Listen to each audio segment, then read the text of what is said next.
Estamos en La Merced, no precisamente en el mercado tal cual, pero sí en uno de los miles, entre los miles y miles de puestos que circundan los mercados, el mercado de La Merced. Y aquí, en medio, como un oasis, se encuentra esta parroquia, Santo Tomás Apóstol La Palma, que es justamente así, como un oasis en medio de un lugar tan conflictivo, tan complicado. Vamos adentro a hacer un pequeño recorrido y regresamos acá afuera para comentar algunas cosas importantes.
Hola, jefe. Hola, buenas tardes. ¿Usted arregla las bancas o las hace de nuevas? Todo, ahorita lo estamos arreglando nada más.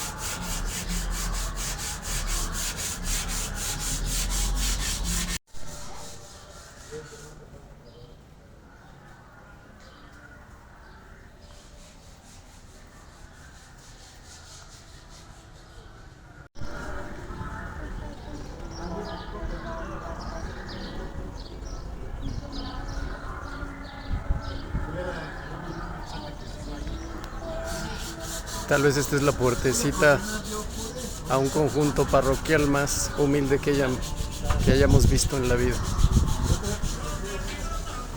Aquí afuera ya está tal cual el mercado de La Merced. Evidentemente esta no es la puerta principal.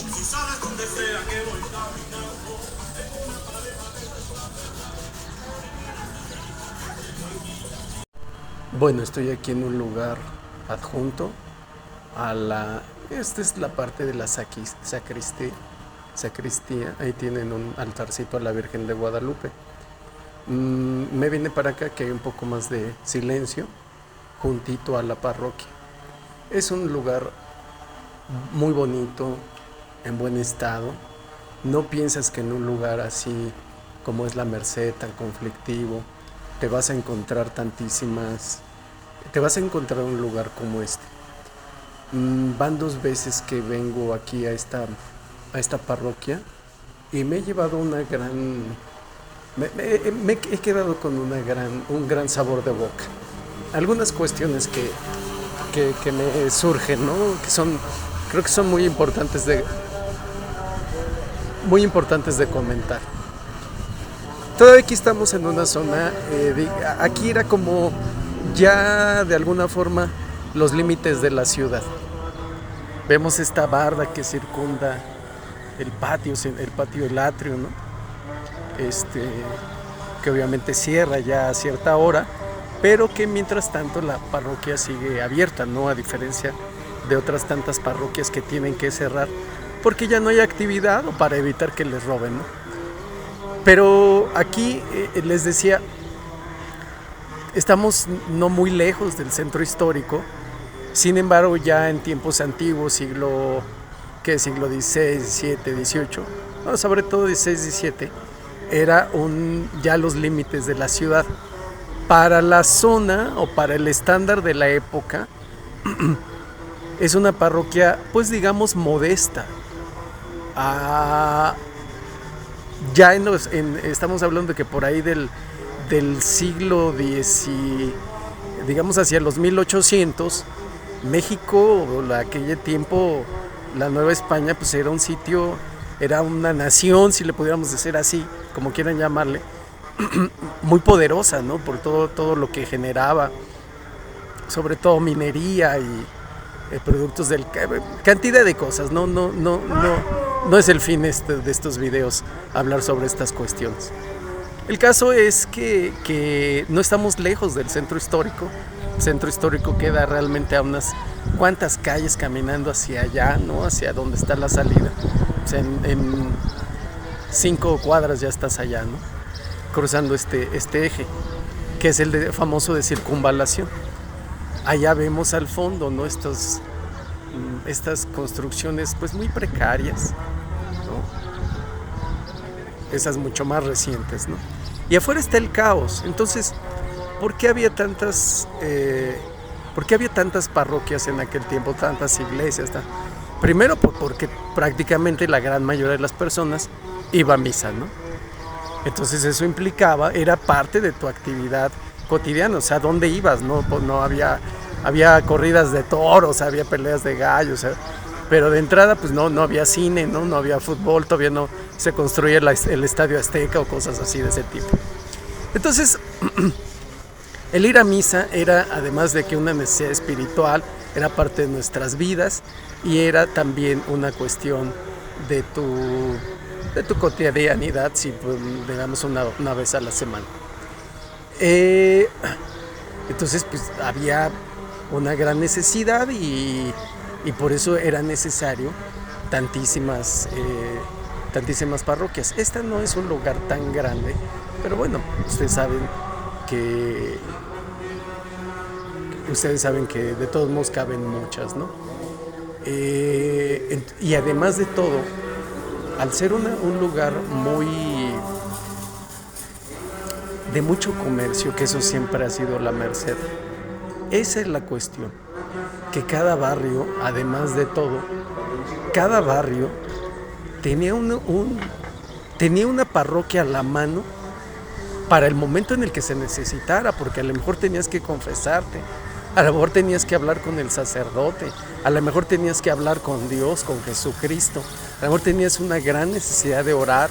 Pues hay mucha gente que entra, llora y expone sus penas, ¿no? O sea, no existían psicólogos, afortunadamente. Entonces,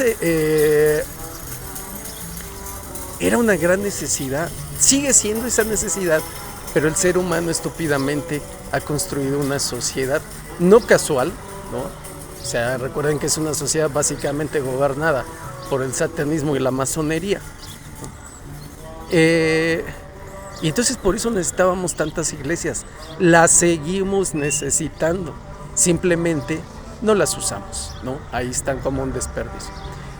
Otro punto aquí importante, no es como les decía, es un oasis, porque o sea, sabemos que es un lugar de mucho trabajo, comercio popular, venden de todo, comida, bueno, y además de los mercados, de los sitios tradicionales, pues hoy hay un gran, o sea, puedes venir a comprar aquí ropa, dulces, de todo, pues, ¿no? Comida, verduras, etcétera. Pero también sabemos que hay lugares, hay mucha prostitución, bares y demás, ¿no? Hoy que los cárteles gobiernan esta ciudad, de lo cual se encargaron de desmentir sin éxito muchas veces el gobierno, que lleva 25 años en el poder, y no quiere decir que el anterior haya sido mejor, de ninguna manera. Pero imagínense en un lugar así con tantísimos problemas, ciertamente, mucha gente de muchísimo trabajo, ¿no? Que se dedica a eso, a trabajar. Y tener este lugar es algo, en verdad, por supuesto que es una bendición. En un lugar tan conflictivo y tan caótico. Aquí, como vemos, están arreglando sus banquitas. Son bancas muy, o sea, digamos, si me permiten la palabra, no humildes. O sea, no son esas bancas de finas maderas y demás, ¿no? Que bueno, tampoco es tan mal, ¿no? Pero es, digamos, la propia comunidad, obviamente, las que la va reparando. Adentro hay una doble cúpula, una muy bonita, con esos ventanales que se ven, ¿no? Con esta cruz roja, ¿no? Parecida a la de, no recuerdo si es la de San Jorge, ¿no? La de la bandera de Inglaterra, ¿no? Hay una peculiaridad con esta parroquia Santo Tomás Apóstol, La Palma, que me gustaría. Ustedes entran, bueno, encuentran a San Juditas Tadeo, está lleno de santos, las distintas advocaciones de la Virgen María. Pero una de las cosas muy bonitas es que, bueno, yo diría que la Virgencita de Guadalupe está un poquito relegada, pero hoy en día pasa algo con las parroquias católicas que prácticamente se han protestantizado desde la década de los 60 a raíz del Concilio Vaticano II. Y es que en muchas te puedes encontrar, entras y ves un Cristo, ¿no? Pero de repente queda así como al margen ese Cristo, queda como una figura, como de alguna manera satelital, ¿no? Y en adelante las cruces pues están de adorno, ¿no? O son poquitas, están adornando las bancas, o hay una pequeña cruz en el altar, ¿no? Pero muy pequeña. Se han ido protestantizando a raíz de ese concilio ordenado por masones, por satanistas, por comunistas infiltrados en la Iglesia Católica. Pero aquí en de Nuestra Señora, en la Merced, sí vemos este Cristo negro, ¿no? Y después vemos otro, de acá arriba de la Virgen de los Dolores, y está el del altar principal, y hay otro por allá que ya les enseñé hace rato. Entonces aquí, por Cristos no paramos, ¿no? Aparte, o sea, por Cristos crucificados, ¿no? Por ejemplo, aquí está el Señor de la Misericordia, el Sagrado Corazón de Jesús. O sea, aquí es una iglesia llena de santos, llena de ángeles, ¿no? Hay dos cuadros muy antiguos, que se ven muy antiguos. Uno de ellos ya ni siquiera se alcanzan a apreciar bien. Uno de ellos de San Antonio, muy grandes. Pero creo que a diferencia de muchísimas parroquias en esta ciudad, en donde, sí, insisto, entras, está el Cristo crucificado, lo cual es muy importante, ¿no? Porque el Cristo crucificado implica el sacrificio de Cristo, la pasión de Cristo y su resurrección. No hay que olvidar eso, que no solo es una cuestión simbólica, sino práctica en nuestra vida espiritual. Y de hecho ahí lo vemos también a relieve en la fachada principal. En la mayoría de las parroquias entras, está uno en la entradita y ya después, ¿no? O sea, ahí como que se hace, como que no quiere la cosa, se ha ido quedando fuera. Está, digamos, en un lugar lateral en otras ocasiones. Y el otro día ya hablaré de ese caso, ¿no? Pero cruces que solo adornan las bancas, ¿no? O sea, la cruz se ha convertido en un mero adorno, ¿no? Una cosa así. Hay parroquias así, ¿no? Sobre todo las parroquias nuevas, ¿no? Aquí, gracias a Dios, no es el caso, está lleno de ese Cristo crucificado, ¿no? Entonces, insisto, es una parroquia muy, muy bonita, ¿no? Tiene misas todos los días. No pierdan la oportunidad de venir, no desaprovechen. Recuerden que una de las misiones en la vida hay que venir. Nosotros venimos al mundo a trabajar, a hacer cosas, a construir familias, a construir muchísimas cosas, a ser de cuando en cuando ser felices, de cuando en cuando gozar de la vida, de cuando en cuando muchísimas cosas que nos da la vida. Pero una de nuestras obligaciones de todos sin excepción, es venir a misa, dar gracias, adorar al Señor y a hacer oración. Eso es, y si no lo aprovechan estando vivos, de muertos ya no lo van a poder hacer, ¿no? Ese es el principal arrepentimiento de un alma. Todas las misas y todas las oraciones, todas las misas que se perdió y todas las oraciones que dejó de hacer. Entonces, aquí está un lugar, porque recuerden que cuando nosotros venimos y oramos, le damos, invocamos de una forma más intensa la presencia de Dios. Bueno, cuídense mucho, Dios los bendiga, un saludo a todos desde La Merced en la gran Ciudad de México, en esta parroquia de Santo Tomás Apóstol La Palma.